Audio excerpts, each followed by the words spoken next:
This is the Night Wolf howling at you, and today we're going to take a look at the Masters of the Universe Rio Blast figure, Heroic Transforming Gunslinger. This was a Mattel Creations exclusive that recently came out, and I've never seen a vintage Rio Blast figure full before. I've seen parts of him, like the body without anything else, at some of the conventions I've been to, but it's like his equipment's really hard to find, and replacement parts for like his chest piece and his leg pieces are also virtually impossible. So I'm kind of half wondering how much of this would be compatible with that original toy too. Like, could you take a spare Rio Blast from here and use that equipment to replace the stuff on your vintage one? If anybody has a vintage one, let me know if that seems feasible.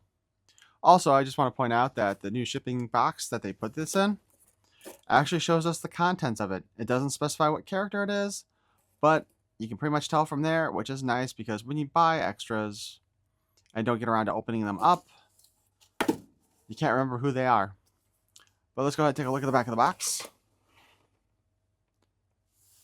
And we just have a really good image of Rio Blast fighting against the Horde, specifically Modulok and Grizzlor. And isn't that little Modulok on the right side just adorable?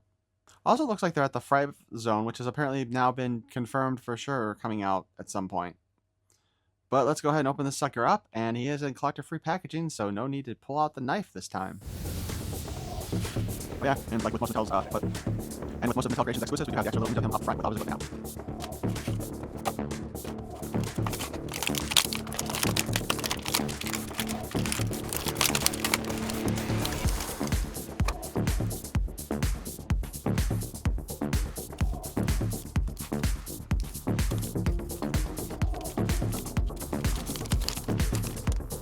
He doesn't come with a parts sheet like we usually get, but he does come with instructions on how to attach his equipment onto him. So that's a bonus.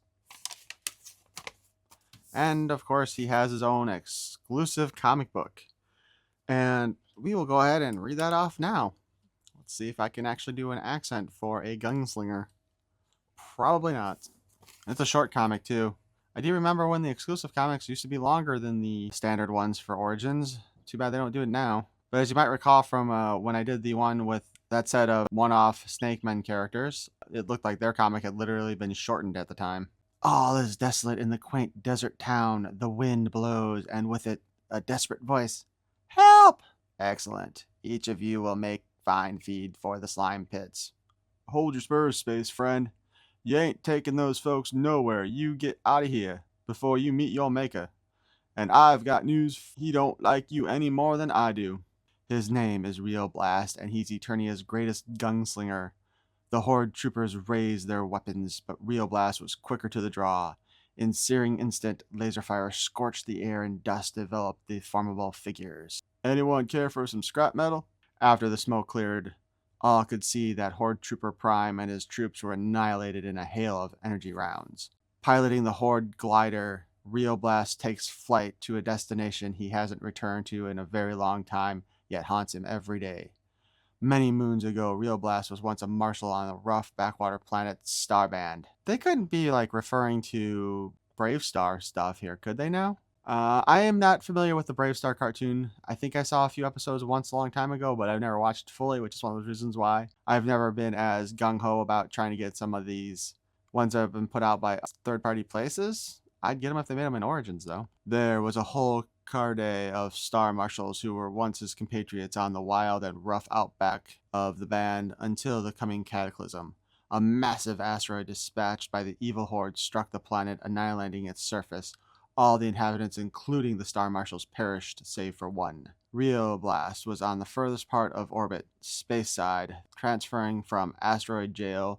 Debris from impact threw him off course to a new destination. As learned in the ancient archives of the UK Masters of the Universe magazine, issue 28.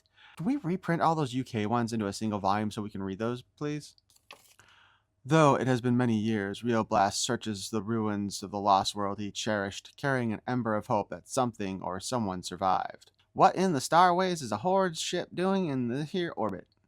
The frontal hemisphere remained dead and desolate, yet, from the communication waves, a voice spoke out. Now just hold your star engines. I'm no Horde. I hijacked their ship. Well, why didn't you tell us? Creak, creak. Slingshotting around the planet's bend in the starship Silver Streak, firing upon Rio Blast Horde glider.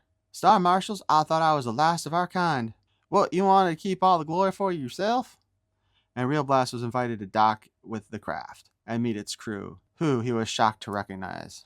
After years of anguish, Rio Blast was shocked to learn that it was the front half of Starband which had been destroyed, while the back half had survived. Marshal's fate brought us together. I could use your help.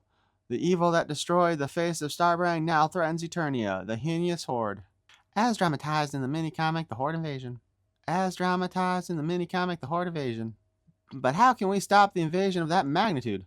We don't have to overrun it, the whole dang thing. We just need to do enough to make the difference, and I know just how. Forward into the vats, meet your final destiny. Back on Eternia, before the stomach-churning vats of slime pit, the air stinks of despair. Fate has other plans, bucko. Zeet, zeet, zeet. Cha-chum. Take cover. Fight back. No oppressor is invincible. Glug, blub, blub. The attacks shoot right through. Guess that's a good thing. We've got to figure out how we get freedom from this curse before they turn us into one of them. Destroy the source of the cursed slime. Well, since you asked, we've got them covered. Using the force of their awesome arsenal, the Star Marshals destroyed the slime pit as Hordak henchmen fled. Upon the pit's destruction, the villagers were released from the curse of the slime pit. Oh, that doesn't make any sense. We did it. We destroyed the slime pit. Don't get too excited. That pit is just one of many. Therefore, many villages be saved from our mission has only begun. Please, Star Marshals, as good token of goodwill, take these robo-horses. You'll need them in your rescue quest. Yee Haw! And so the Marshals rode into the vast sunset as they journeyed to save another village, their weapons poised, hearts determined, and their eyes often looking to the stars. And that's it. I think I lost the voices I was doing halfway through. Sorry. I mean, realistically, if I wanted to do a really good comic dub, if it's just my voice, I should probably just read the parts of the specific characters all at one time. But that takes a lot of editing time, and I don't want to do that because, you know, I only do 4 videos a week as it is because of time. So anyway, let's take a look at Rio Blast here. Obviously, we don't have his equipment attached to him. But as shown, there's the little hookups there and the hookups on his back. So let's go ahead and put that on place. Yee Haw! That's actually a pretty good fit, by the way. I'm not going to say it locks into place, because obviously you can turn it off again, but it does stay in position very well. I don't know how much this actually resembles the original, but I'm assuming it's pretty close. Oh, hey. I don't know why. I was thinking that these things were going to attach to his backpack, but actually they attach to his hands, it looks like.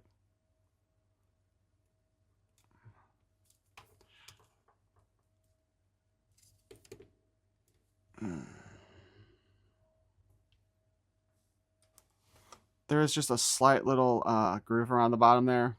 Not that it looks like there's actually a spot inside the hand for it to really go into. Oh, there we go. So Rio Blast cannot hold any other weapon but his own.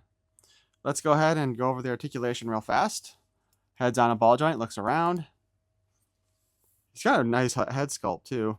He does kind of remind me of a combination of like He-Man and a shaved Fisto. Those are some piercing blue eyes. So look down, up, spin around. He's got a unique chest piece, obviously. Arm hinges up and down and can spin. Obviously, everything interferes with the arm. Also, while we got this off, he does have a unique arm sculpt too. I was honestly kind of expecting, well, I don't know why I was expecting it to be like the same as the old ones, because he's got a hole there. They really did need to make a whole new arm sculpt for him, actually.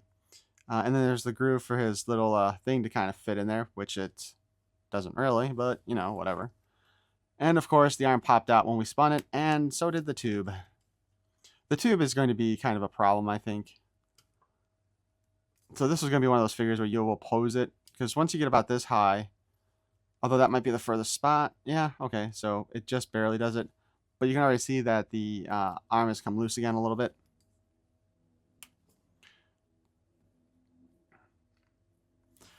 We have a single joint in the elbow.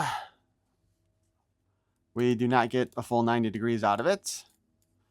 We have a waist swivel. His legs do come off. Wrists are on a spin, and he's got 2 slapping hands because of his guns.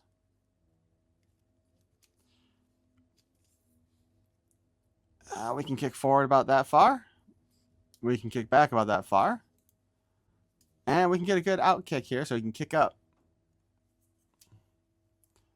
He's also got unique calf pieces there, or yeah, lower leg calves. Foot has the standard hinge and a peg to spin. However,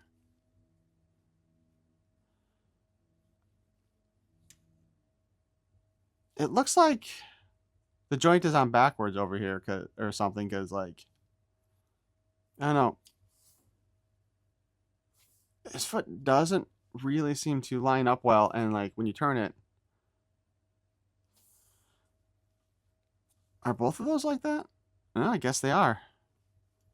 Maybe he is designed specifically to stand out a little bit more in kind of like a classic gunslinger pose, I guess. But now let's go ahead and deal with his equipment. Although, real quick, yeah, no, you can't turn that. So yeah, I guess he is designed to kind of hold that gunslinging pose.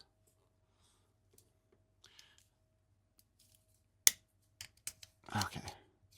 Oh shit! I think I broke it already. Look at that. So that snaps open. All right, lift that up, send it forward, and his head's cocked to the side. Boom. I hope that's not very loud because he's gonna go deaf soon. Flip out his little handguns. Boom. Chest piece. Boom. We'll take a better look at that in a bit. And his leg pieces. Boom and boom.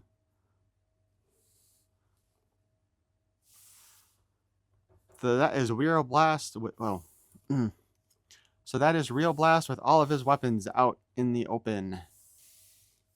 This is one of those figures that you'll probably want to display them like this, but you can display them either way.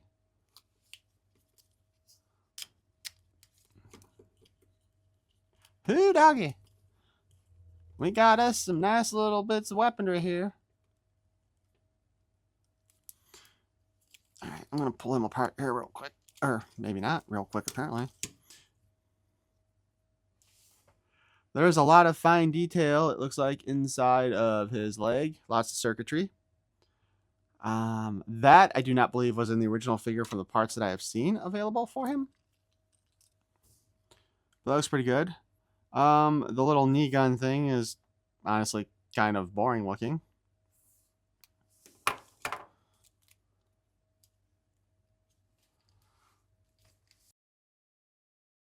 His booby guns are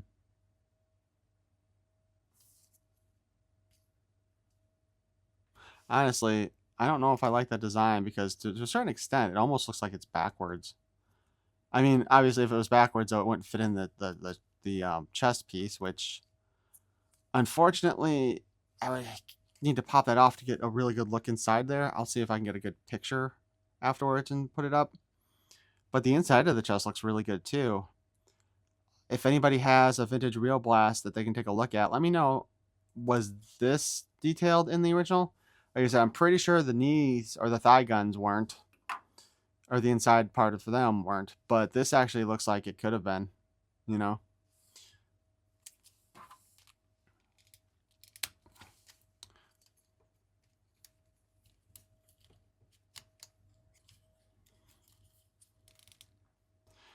It seems like when I pulled the one thing back, I kind of screwed up the backpack a little bit here too. My bad. But anyway, I think that'll conclude our look at the Rio Blast figure. I think he's cool looking. He's definitely turned out better than the Classics version did, considering that with Classics you could drop down like the stuff, but you had to put all the guns in place afterwards, so it was kind of like, eh. Definitely more of a display model than this thing is. But this one, this is a good one. The cables do pop out way too easily, though. That would be my one complaint. I don't know if it'd be worth it to glue them in place or not. Since he can go back into his box, however, you probably wouldn't want to do that because that might impede the positioning of the figure in the box. But hey, let me know what you guys think in the comments below, especially if you had the vintage Rio Blast. I would definitely like to know if some of those potential differences that I pointed out are true or not, or if they actually were more detailed back in the 80s than I'm thinking they were. But I thank you for watching. Peace and love.